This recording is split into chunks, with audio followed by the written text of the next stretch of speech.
Okay, तो मैं शुरू कर रहा हूँ। अब तक हम लोगों ने आयन इम्प्लांटेशन में रेंज थ्योरी के अंदर जितने भी टॉपिक्स थे वो फिनिश कर लिए। नाउ लेट अस सी कि आयन इम्प्लांटेशन इक्विपमेंट कैसे काम करता है। ठीक है, उसके क्या क्या सब सिस्टम्स होते हैं, इसको देखते हैं। जब तक स्टार्ट करते हैं तब तक और भी लोग ज्वाइन कर देंगे। ठीक है,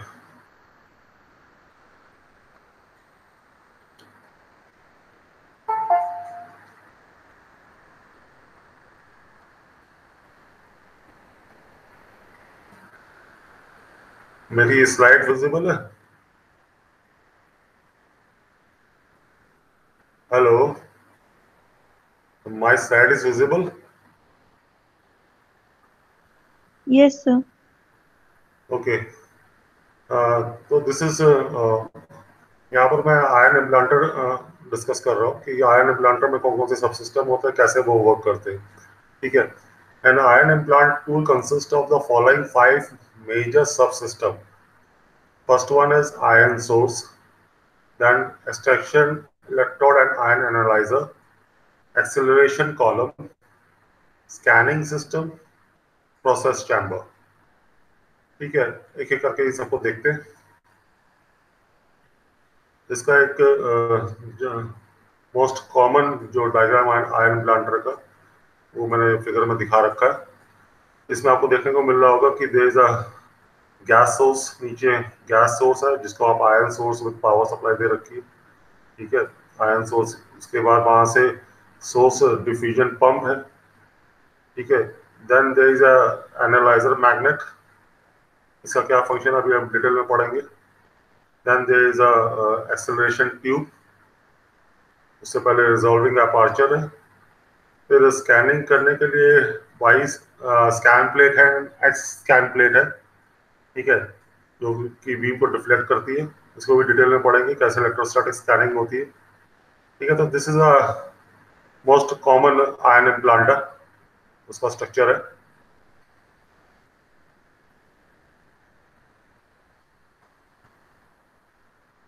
Let us first of all see about iron source.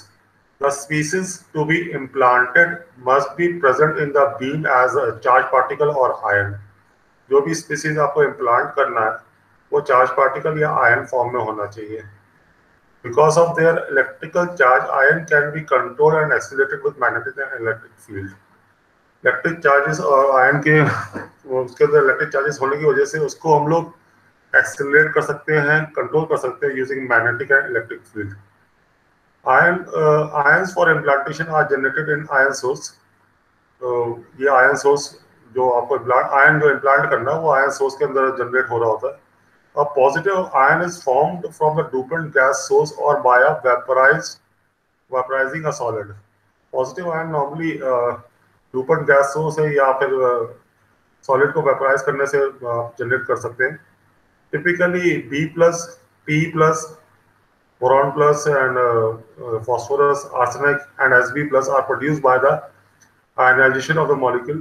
Normally ये सब गैस सोर्स से प्रोड्यूस होते हैं जो कि नीचे गिवन है, that is B2S6, BF3, PH3, arsenic H3।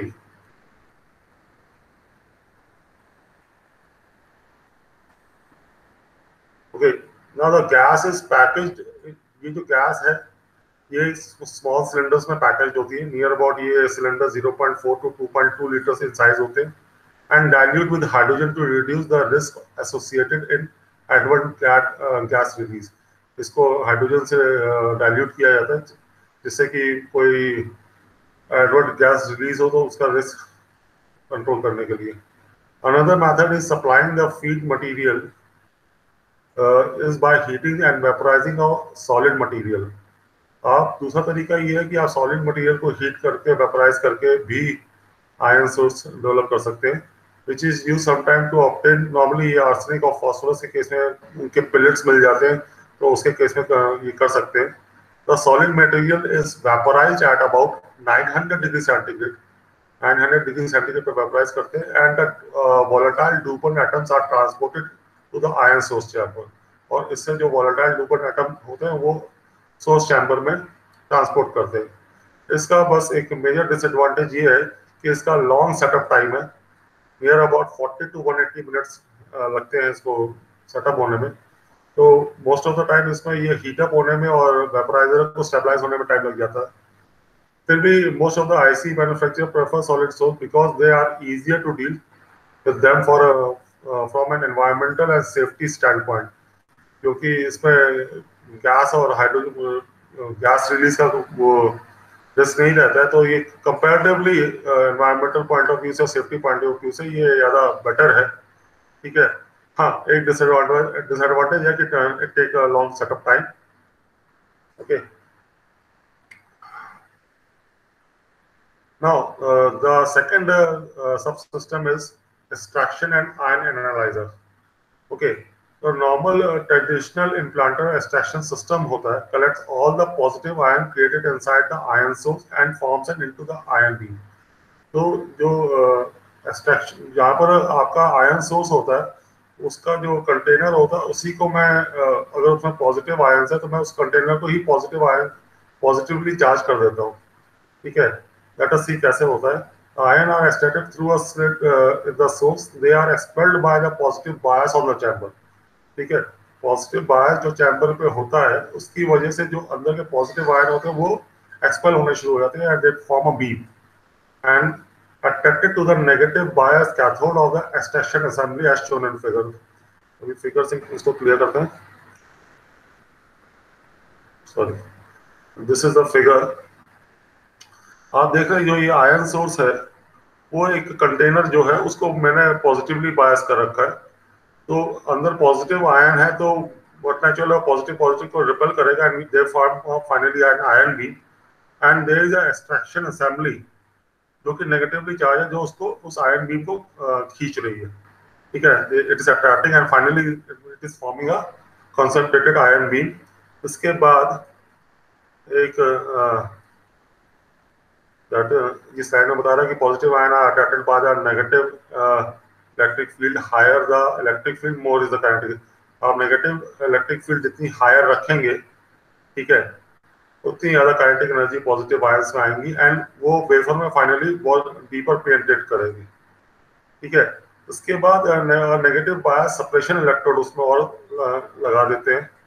उसकी वजह से आयन भी एकदम फोकस हो जाती है, एकदम पैरेलल हो जाती है और एफिशिएंट बीम फॉर्म होती है। ठीक है, this condition is important for delivery. ये कंडीशन बहुत इंपॉर्टेंट, ये सप्रेशन इलेक्ट्रोड का बड़ा इंपॉर्टेंट रोल है because due to this high beam current produce होती है एंड इट इज वो फिर फाइनली वेफर में इम्प्लांट करने के लिए ज़्यादा हेल्पफुल होती है।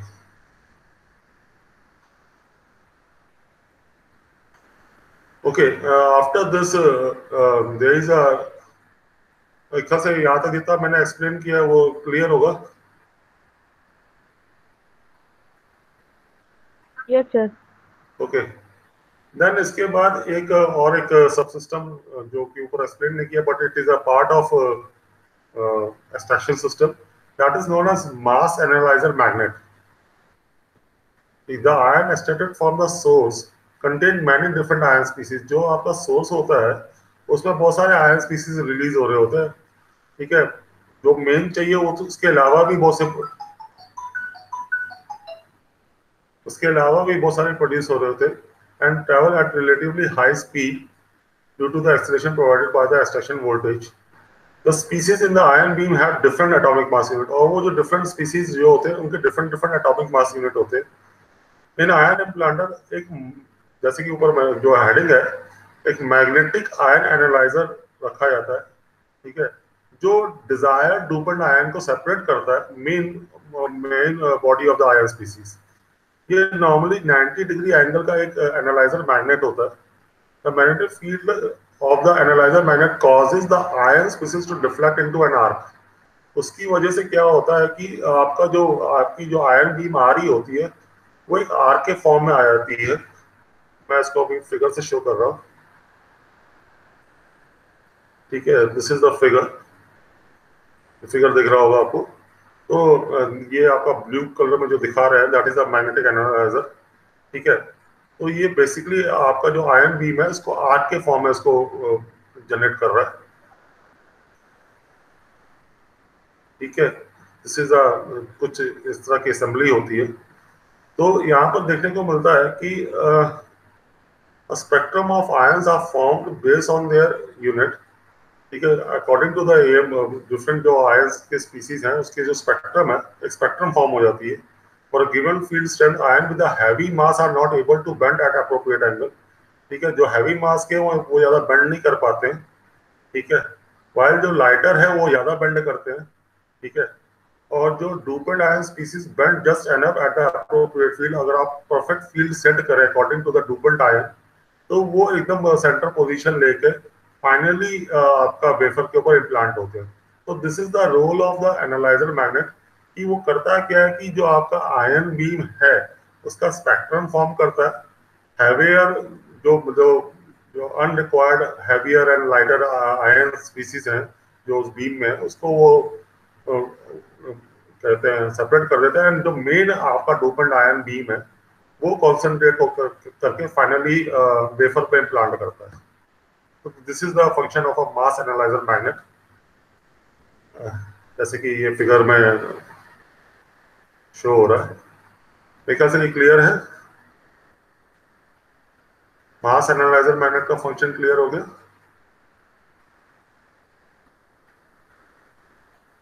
प्लीज कोई रिस्पॉन्स करता जाए प्लीज। Yes sir.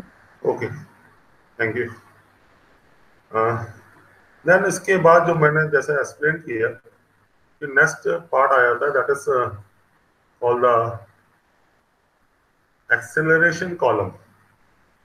अब फाइनली यू रिक्वायर्ड, मतलब कि एक्सेलरेशन स्पीड काफी चाहिए थी to achieve the additional ion acceleration beyond the analyser magnet. Positive ions are accelerated in electric field inside the acceleration column as shown in figure. नीचे figure बना हुआ है, उसमें देखने को मिलेगा कि this acceleration column is linearly design made up of series of electrode separated bye insulator with increasing negative charge. वो बहुत सारे सीरीज ऑफ इलेक्ट्रोड्स इसमें लगे होते हैं, ये आपका लगा हुआ है। ठीक है, बोल रहे कि higher and higher positive ions हैं तो higher and higher negative ion negatively charge करते जाएंगे, तो जिससे जिससे कि पोटेंशियल डिफरेंस की वजह से वो जो आपका आयन बीम है वो एक्सेलरेट हो जाता है इसके एक्सेलरेशन कॉलम के through. This is the function of the acceleration column. फिर फाइनली आपका द मोस्ट इम्पॉर्टेंट पार्ट, क्योंकि आपको वेफर के ऊपर फाइनली यू हैव टू, ये आयन बीम आ रही है, आप उसको मूव कराना है। तो मूव कराने का जो सिस्टम होता है that is known as scanning system. Okay, तो wafer scanning is done either by moving the beam over a stationary wafer. ठीक है, वेफर स्कैनिंग हम लोग कर सकते हैं बाय, या तो बीम को स्टेशनरी वेफर के मूव कराएं, या दूसरा तरीका ये हो सकता है कि आपकी beam stationary and you move the wafer. Scanning is a most critical part, most जो इम्पोर्टेंट पार्ट है, क्योंकि scanning plays a critical part in dose uniformity and repeatability. ठीक है, डोज की यूनिफॉर्मिटी और रिपीटेबिलिटी में बड़ा इंपॉर्टेंट रोल ये स्कैनिंग करता है। Traditionally, low and medium current implanter keep wafer stationary. तो जहाँ पर मुझे लो एंड मीडियम करंट इम्प्लांटर यूज करना है तो वहाँ पर मैं वेफर को स्टेशनरी रखता हूँ एंड द बीम को मूव कराता हूँ। बट यहाँ पर हाई करंट इम्प्लांटर यूज करता हूँ, वहाँ पर मैं बीम स्टेशनरी रखता हूँ एंड वेफर को मूव कराता हूँ। तो डिफरेंट टाइप ऑफ जो स्कैनिंग सिस्टम है, they are electrostatic scanning, mechanical scanning, hybrid scanning, parallel scanning. जिसमें इलेक्ट्रोस्टैटिक एंड मैकेनिकल स्कैनिंग सबसे ज्यादा कॉमनली यूज होती है। लेट अस सी कैसे होती है ये।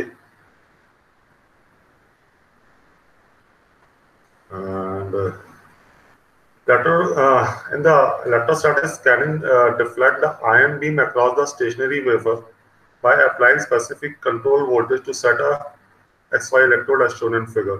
ये सिंपली जैसे कि आपका सीआरओ में बीम को हम कंट्रोल करते हैं, बिल्कुल वैसे ही यहाँ पर भी हम लोग कंट्रोलिंग करते हैं। We have vertical and horizontal reflection system, उस पर कंट्रोलिंग वोल्टेज अप्लाई करते हैं according to the wafer size and beam को उसी हिसाब से मूव कराते हैं।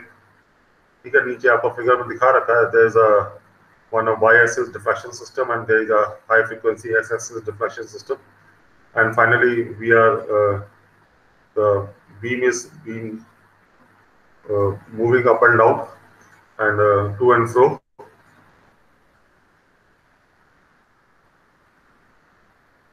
When the polarity of one side of the electrode is made negative, the positive ion beam will deflect toward it.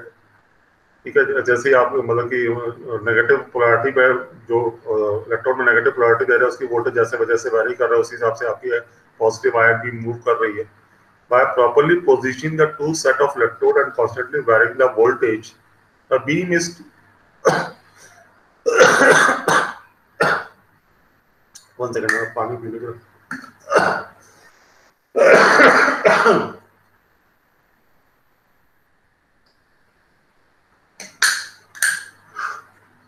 Will deflect toward it. By properly positioning the two set of electrode and constantly varying the voltage, the beam is to made deflect across the wafer. और ये जो scan है near about 1500 time पर second horizontally move कर सकता है and 1200 time पर second vertically move कर सकता है. In this way, the electrostatic scan can do. Special care is made to ensure the scan is uniform at the outer edge of the wafer where scan actually has to stop in reverse direction. मतलब कि इसमें special care देखा जाता है कि कहाँ पर जाके वो बीम रुक जाए फिर वापस वो रिवर्स हो. इसके लिए स्पेशल केयर स्पेशल कंट्रोलिंग की जाती है.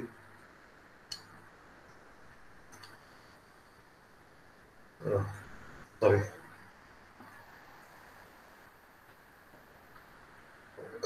Okay. Because the wafer is held fixed during the electrostatic scanning with no elaborate mechanical assembly, there is less possibility of particulate contamination. वहाँ कोई मैकेनिकल असेंबली नहीं है तो एक फायदा ये है कि उसका कहते हैं वेफर पे कोई कंटामिनेशन नहीं होता है. Another advantage to this type of scanning is that electron and neutral are not reflected and are eliminated from the beam. जो नेगेटिवली पार्ट या कोई न्यूट्रल कोई एटम बीम में आ भी जाए वो डिफ्लेक्ट नहीं होता है. तो दिस इज अनदर एडवांटेज. या बाई चांस जो प्रीवियस सिस्टम से फिर भी कोई इलेक्ट्रॉन या न्यूट्रल एटम आ भी जाए वो डिफ्लेक्ट नहीं होगा तो वो finally it will not implant into the wafer और उसको कंटामिनेट नहीं करेगा. तो ये एक और एडवांटेज है. बस इसमें जो मेजर डिसएडवांटेज है that is ion beam does not strike perpendicular to the wafer.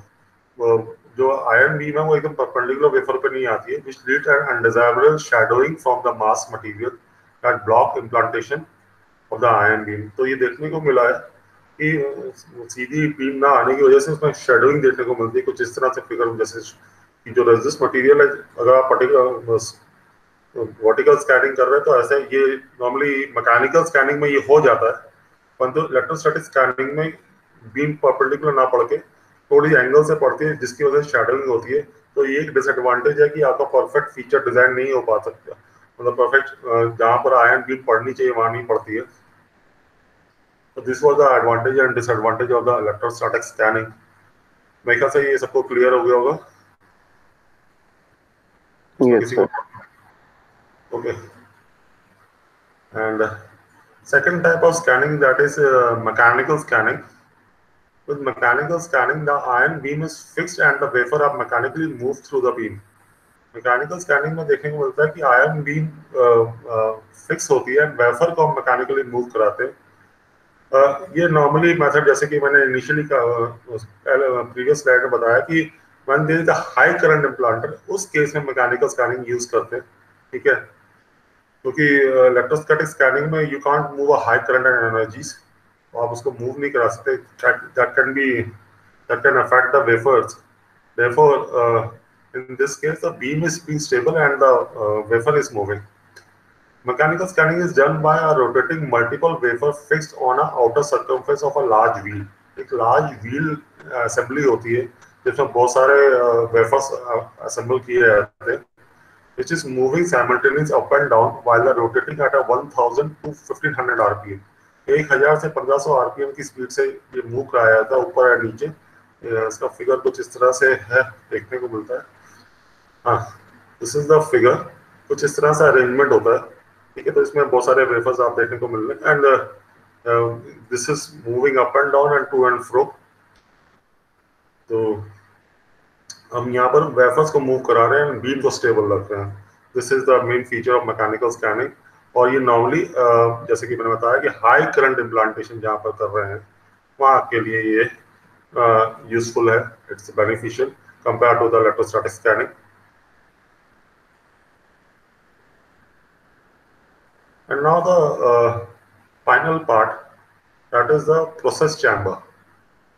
ठीक है, जहाँ पर फाइनली आपका आयन बीम आके गिर रहा है। ठीक है, और उसके अंदर ये की सारी चीजें प्रोसेस चैम्बर के अंदर होती हैं। The implantation of ion into the wafer take place in process chamber. The process chamber is a major implanter sub-assembly that include the scanning system। ठीक है, ये मेजर आपका सब असेंबली है जिसके अंदर सारा scanning system and station with a vacuum load lock for the loading and unloading of the wafers। ठीक है, and the wafer handler system and the computer control system, ये सारी चीजें एक प्रोसेस चैम्बर के अंदर होती है। There are also different वहाँ पर मतलब कि कंप्यूटर कंट्रोलिंग सिस्टम से आप dose monitoring and channel controlling भी कर सकते हैं। ये कुछ इस तरह से इसका फिगर होता है। You can see this figure. यहाँ पर आप देख रहे हैं कि सारे ये पूरा प्रोसेस चैम्बर है। यहाँ पर आपका सोर्स ऑफ सिस्टम इधर लगा रखा है। ठीक है, ये जब मैंने पहला फिगर बनाया था वो एक बहुत प्रिमिटिव आयन इम्प्लांटर था। ये आजकल का लेटेस्ट थोड़ा सा जो आयन इम्प्लांटर्स है वो कुछ इस तरह से सिस्टम है। ये स्पेशली जैसे कि देख रहे हैं कि सामने वो mechanical system, mechanical scanning system के लिए बना हुआ है, क्योंकि वो सर्कल वहां पर देखने को मिल रहा है। ठीक है, तो इसमें आप फिगर में देख सकते हैं कि there is a source of system. यहाँ पर आपका आयन सोर्स है एंड वो magnetic ion analyser and separation system और पूरा ये टर्मिनल्स ऑफ सब सिस्टम में लगा रखा है। ठीक है, वहां से फाइनली आपका आयन वहाँ पर फाइनली ये इम्प्लांट सब सिस्टम में जा रहा है जहाँ पर आपका मैकेनिकल स्कैनिंग का सिस्टम लगा हुआ है। यहाँ पर बहुत सारे वेफर्स, उसके बगल में आप देख सकते हैं कि there is a wafer cassette load lock, जहाँ से आप वेफर इसके अंदर इंसर्ट कर रहे हैं एंड फाइनली वेफर हैंडलर जो नीचे बना हुआ है वो वहाँ से वेफर उठा के स्कैनिंग सिस्टम में डाल रहा है। ठीक है, that is a scan disk पर वो डाल रहा है and finally you can look all this, there is a video monitor over there and an operator interface जो finally वहाँ से आप इसको पूरा observe कर सकते हैं। तो this entire complete block, this is entirely known as process chamber, जिसमें सारे सब सिस्टम आपके जो जितने भी आपने अभी डिस्कस किए सब लगे हुए हैं। ठीक है, this is known as process chamber।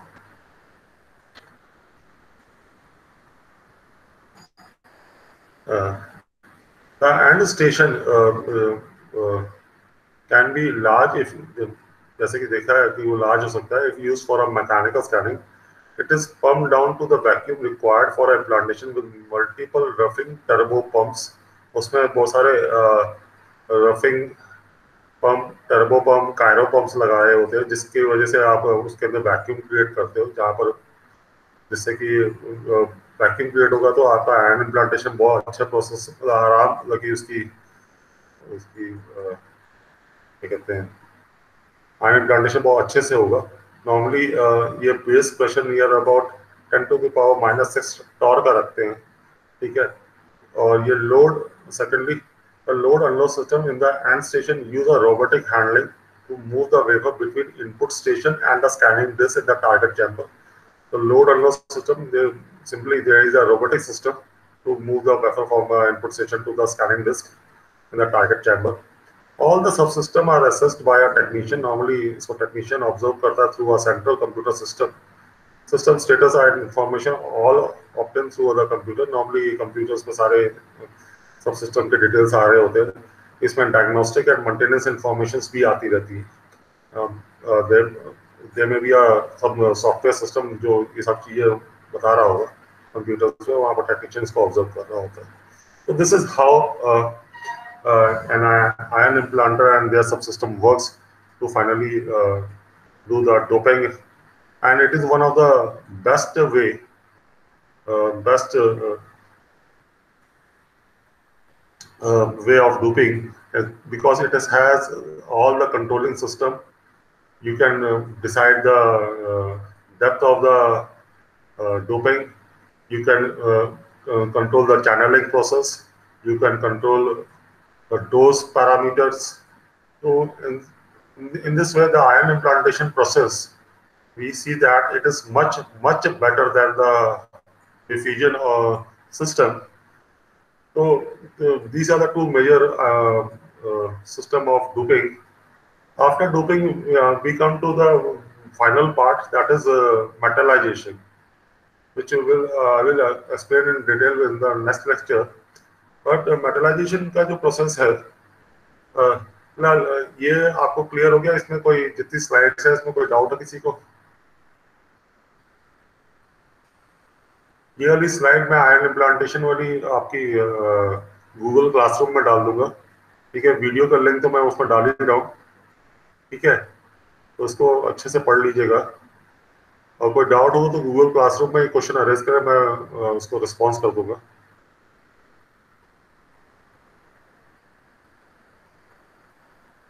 Okay sir. तो नेक्स्ट आपका जो सिस्टम आया था, that is metallisation. Metallisation process, इसमें क्या होता है कि finally we have design the different MOS and CMOS, जितने भी आपको आईसी फैब्रिकेशन में जो आपको करना था, ठीक है? ऑक्सीडेशन प्रोसेस से जहाँ पर आपको इंसुलेशन करना है वो ऑक्सीडेशन से कर लिया, जहाँ आपको एन टाइप या पी टाइप डोपिंग करनी है वो आपने आयन इम्प्लांटेशन या डिफ्यूजन प्रोसेस से कर लिया, और उसको असिस्ट करने के लिए आपने you have used the masking system and all that. Finally अब क्या है कि for now you have to interconnect all the devices, जो आप आईसी फैब्रिकेशन जो भी आपने वहां पर डिफरेंट मॉस, सी मॉस या व्हाटसोएवर यू हैव डिजाइन, उसको आपस में इंटरकनेक्ट करना होता है। तो इंटरकनेक्शन करने के लिए फाइनली आईसी से बाहर जो पिन कनेक्शंस हैं, तो वो finally we do it by metallisation, ठीक है? वो मेटलाइजेशन का प्रोसेस है, उसमें 2-3 टेक्निक्स होती है, sputtering and vapour face deposition. मैं अभी सिलेबस चेक कर रहा हूँ आपके कौन से मेथड्स लिखे हुए हैं, ठीक है? तो उसके हिसाब से नेक्स्ट लेक्चर में उसको डिटेल में एक्सप्लेन करेंगे, ठीक है? बट आपका आयन इम्प्लांटेशन का जो पार्ट है वो पूरा फिनिश हो गया, ठीक है? उसमें आपकी रेंज थ्योरी एंड जितना जो आपका सिलेबस में मेंशन था वो ऑल फिनिश हो गया, ठीक है? तो नेक्स्ट टाइम पे मेटलाइजेशन देखते हैं। आज के लिए इतना ही है। मैं अटेंडेंस ले रहा हूँ।